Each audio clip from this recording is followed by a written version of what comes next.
We now recognize our first witness, Mr. Martin, to present your testimony. Sir, you have 5 minutes. Thank you, Mr. Chairman, Ranking Member Muffet, Chairman Smith, and members of the subcommittee. The successful landing of the Curiosity rover on the surface of Mars in August energized the public about NASA's activities in a way not seen since the final space shuttle flight.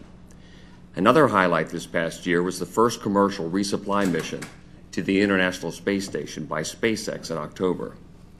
However, NASA also faced significant challenges, including the need to reprogram funds to address cost overruns in the James Webb Space Telescope.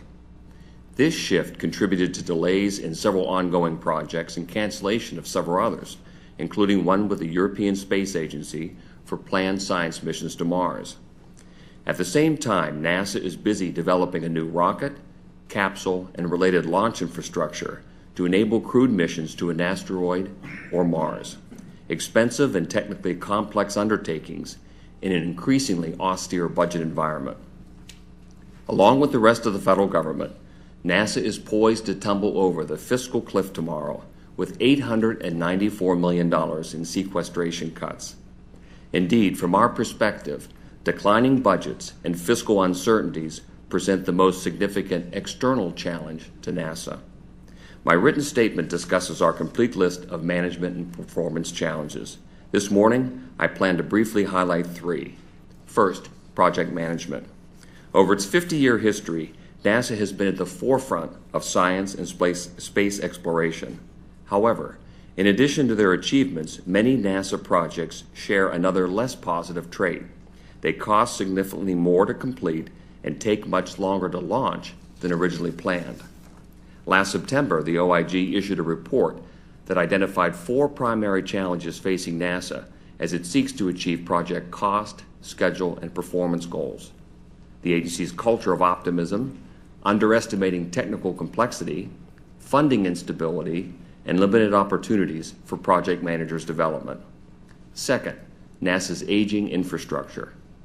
80% of NASA's 4,900 buildings are more than 40 years old and beyond their design life.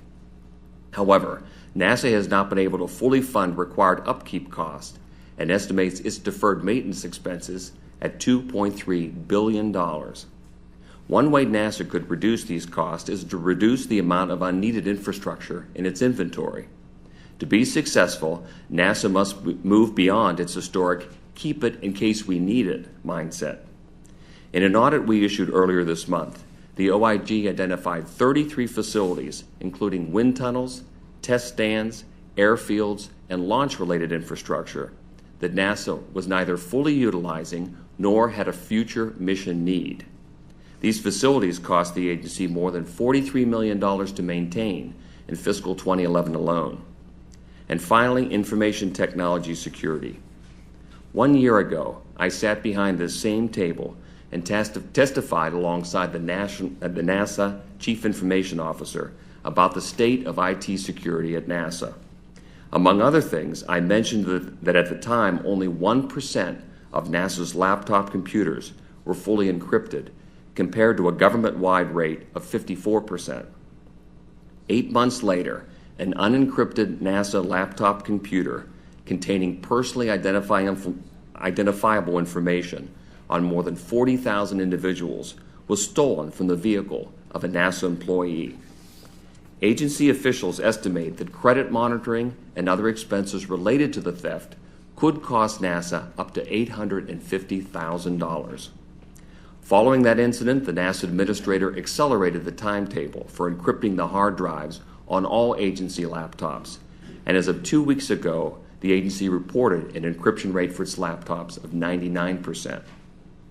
Our audits and investigations continue to identify recurring weaknesses in NASA's IT security program, and we anticipate making additional recommendations as we complete an audit examining the agency's IT governance structure. Re-examination of NASA's overall approach to IT is particularly timely, given that the agency is currently seeking a new CIO. In closing, the National Research Council recently concluded that there is, and I quote, a significant mismatch between the programs to which NASA is committed and the budgets that have been provided or anticipated, end quote. In other words, too many programs are chasing too few dollars. I hope that the NRC's report, together with the ongoing work of the OIG and GAO, will contribute to a dialogue about NASA's future priorities and lead to enactment of a realistic budget that will enable the agency to accomplish its multifaceted mission. Thank you.